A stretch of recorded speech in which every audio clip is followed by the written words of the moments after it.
este país si realmente quiere producir cambios profundos, tiene que apostar a la educación, tiene que apostar a la salud, tiene que apostar a una serie de funciones que cumplen las provincias y que claramente con la historia económica que tenemos y en un marco de restricción de recursos como siempre existe, compiten con otros recursos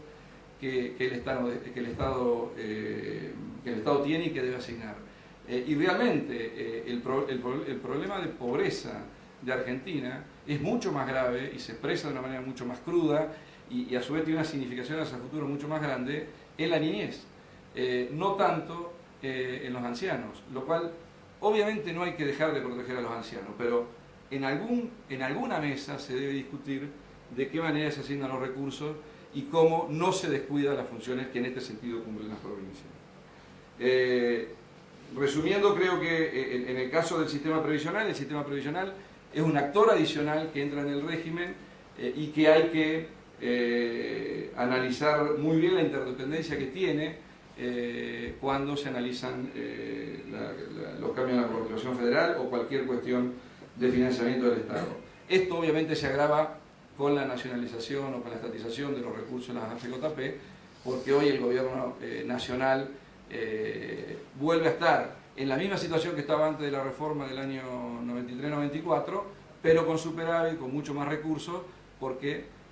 capta un 20% de la renta que reciben las provincias.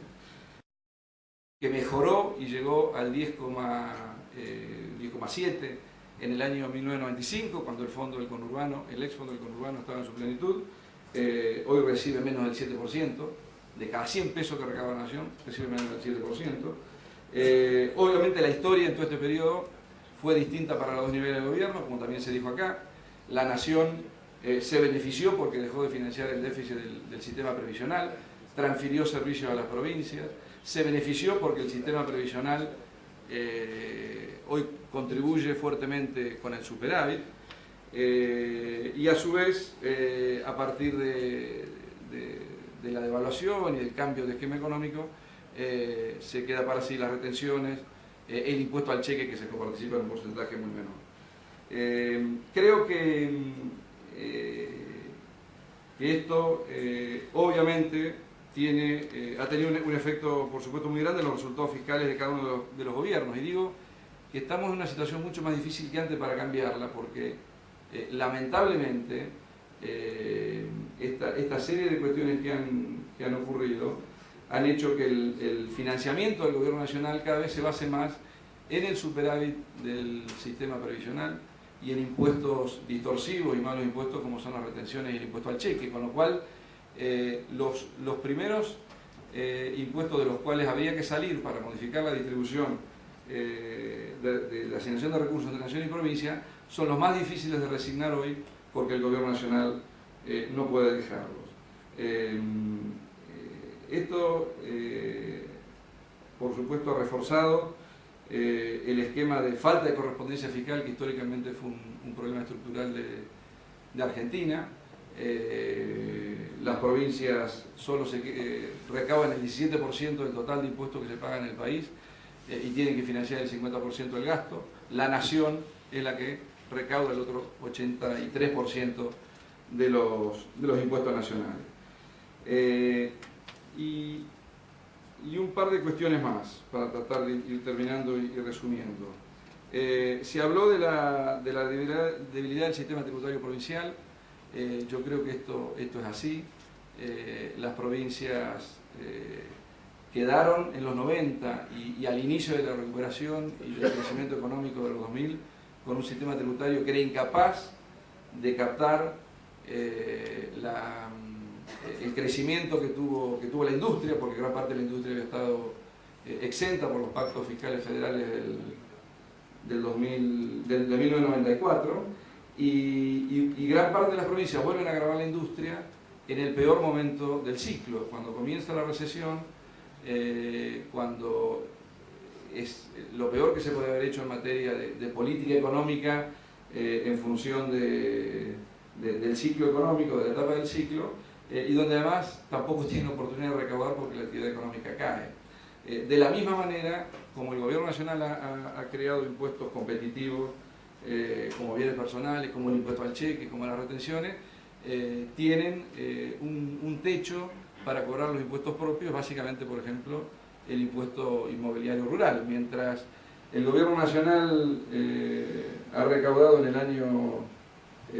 2007-2008 unos 3.000 millones de pesos por retenciones originadas en la provincia de Buenos Aires, por la manufactura de origen agropecuario, por la exportación de cereales, oleaginosas, etc. La provincia solo ha podido cobrar 385 millones de pesos por el impuesto inmobiliario rural, que obviamente por otro lado es un impuesto mucho mejor que las retenciones. La Nación ha hecho otras cosas en este tiempo. Ha dictado instrumentos de supuesta coordinación fiscal, como la Ley de Responsabilidad Fiscal, como la Ley de Financiamiento Educativo, como los programas de asistencia financiera, lo que son los programas de financiamiento ordenado, que hoy es la única fuente de financiamiento que tienen las provincias, y todas ellas lejos están de tener una visión estructural, una visión que apunta realmente a corregir los déficits que las provincias tienen y que esta relación tiene. La Ley de Responsabilidad Fiscal es una ley que se sancionó con la foto del año 2004, cuando las provincias estaban en su mejor situación. Desde ahí vienen cayendo y, como decía Rogelio, este año van a volver a tener déficit primario y déficit financiero también en su conjunto. Buenos Aires lo viene teniendo, por lo menos desde el punto de vista primario, desde el año 2005. Y no solo que estableció parámetros que son incumplibles, sino que además la propia Nación se ha exceptuado por la ley de presupuesto y por la ley de emergencia económica de cumplir con preceptos de la ley de responsabilidad fiscal.